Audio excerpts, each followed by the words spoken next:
Now, you mentioned that you are noticing some problems that are coming up post the Afghanistan takeover by Taliban.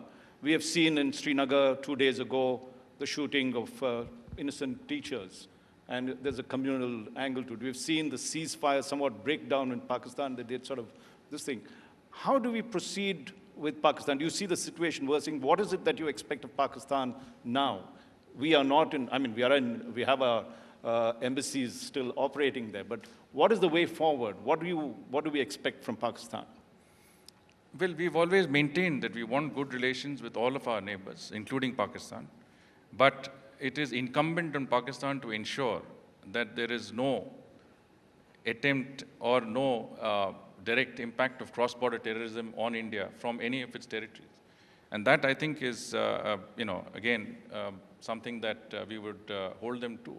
And until and unless that, let's say, commitment or that requirement from our side is fulfilled, we certainly would have serious issues.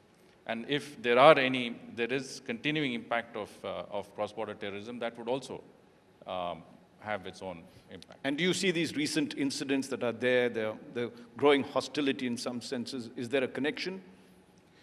Well, look, for one, we have had a ceasefire agreement, and that has held to a large extent. There are some violations, but that is there. We've seen increasing infiltration, including the involvement of terrorists from across the border. You've seen on television that one of the terrorists was captured, and he was, I think, he's a direct evidence of the involvement of terrorist organizations within Pakistan. That is putting it as minimally as possible. But, again, the fact of the matter is that these are areas that are very important in terms of how our relationship develops.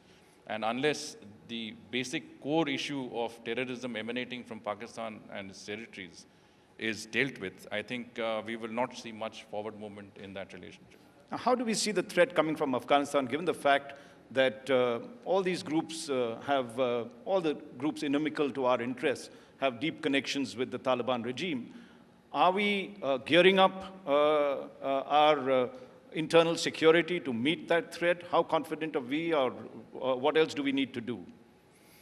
Well, the concern really is that whether you have spaces within Afghanistan that can be used by terrorist groups. Various countries have various terrorist groups that are of concern. Terrorism in general is of concern. Whether those who control Afghanistan's territory can actually control the groups that operate out of it is something that we have to see.